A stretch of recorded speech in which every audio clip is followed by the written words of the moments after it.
Ganga Lakshmi IVF से मैं doctor कुमुदिनी चौहान। हम लोग आज बात करेंगे ऑक्सीजन के लेवल्स को लेके। इस समय हम सभी लोग, हमारे आसपास के लोग, हमारे परिजन, हमारे रिलेटिव्स या कहीं ना कहीं हमारे जानने वाले ऑक्सीजन को लेके बहुत परेशान हैं। कई बार फोन आ रहे हैं कि हमें ऑक्सीजन की सुविधा नहीं मिल रही है, हमारे लिए सिलेंडर की व्यवस्था करवा दीजिए। तो आखिर किस समय हमें ऑक्सीजन की सही में आवश्यकता है, ये जान लेना बहुत जरूरी हो गया है।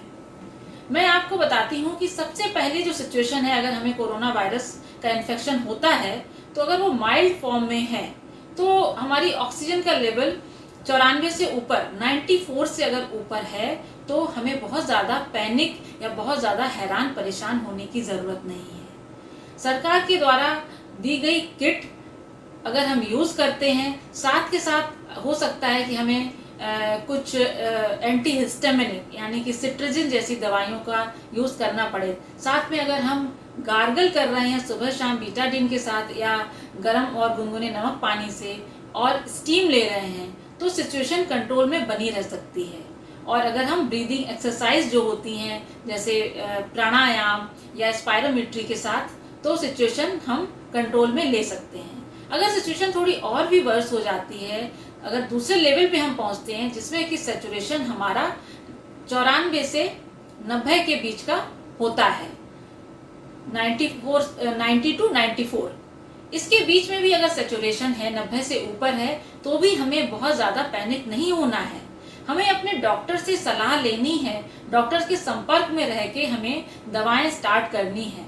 जो भी हमारी कोरोना की किट है उसके साथ साथ अब समय होता है कि हमें स्टेरॉइड को लेने की जरूरत पड़ती है। ये स्टेरॉइड आप अपने डॉक्टर्स की सलाह से लें।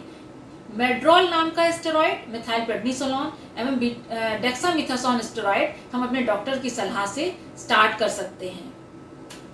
और ऐसे में अब हो सकता है कि हमें कुछ और इक्विपमेंट्स की जरूरत पड़े। हमारे पल्स ऑक्सीमीटर से जब हमने नाप लिया है अपना लेवल और लेवल हमें दिख रहा है कि 94 से नीचे जा रहा है और 90 से अभी ऊपर है, तो हो सकता है कि हमें नेबुलाइजर मशीन की जरूरत पड़े। हम नेबुलाइजर मशीन को खरीद के अपने घर पे रख सकते हैं और डॉक्टर की सलाह से अपने आप को नेबुलाइजेशन से उस दवाई को अपने फेफड़ों तक पहुंचा सकते हैं।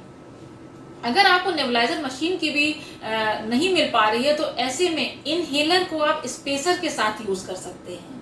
और अनुलोम विलोम और प्रोन वेंटिलेशन की जो बात हो रही है, आप उल्टे जो लेट जाते हैं, उल्टे लेटें, साइड करवट लेटें, कभी बाईं करवट कभी दाईं करवट, और उठ के बैठ के आगे की ओर झुक के लंबी सांस खींचें और फिर थोड़ी देर उसको होल्ड करें। इस तरीके से अगर आप कोशिश करते हैं तो आप एक समय ले सकते हैं हॉस्पिटल में एडमिशन के पहले जो आप वेटिंग में हैं। और कई बार ऐसा देखा गया है कि इस कंडीशन में भी लोग घर पे रिकवर कर रहे हैं अगर समय से उनको सारी दवाइयां मिल जाती हैं। हाँ, अगर ऑक्सीजन का लेवल अब तीसरे पॉइंट पे 90 से नीचे चला जाता है तो सिचुएशन आपकी थोड़ी सी गंभीर है। अब आपको भर्ती होने की जरूरत है, क्योंकि ऐसे में हो सकता है आपको हाई फ्लो ऑक्सीजन की जरूरत हो, जो कि बाईपैप मशीन के माध्यम से आपको मिलती है। लेकिन 90 से नीचे भी अगर सैचुरेशन जा रहा है और 85 के ऊपर है, आप हिम्मत रखें, हिम्मत ना हारें। आप कोशिश करें कि आपको कहीं ना कहीं अस्पताल में बेड मिले और आपको ऑक्सीजन मिले। जब तक कि नहीं ऐसा हो रहा है, आप प्रोन वेंटिलेशन और नेबुलाइजेशन को कोशिश करते रहें, अपने डॉक्टर के संपर्क में लगातार बने रहें। मेरे इन सब बातों को कहने का तात्पर्य एक ही है कि आप लोग कहीं ना कहीं ऐसा हो रहा है कि जैसे ही कोरोना का इन्फेक्शन निकलता है, लोग ऑक्सीजन के लिए परेशान होने लग रहे हैं। कई बार ऑक्सीजन सिलेंडर लेके अपने पास रख ले रहे हैं। मेरा आप सभी से अनुरोध है कि जब तक ऑक्सीजन की जरूरत ना पड़े तब तक आप ऑक्सीजन को अपने घर पे होल्ड ना करें, क्योंकि कई ऐसे लोग हैं जिनको ऑक्सीजन की सख्त जरूरत है। इसके बाद आज की बात हम यहीं खत्म करते हैं।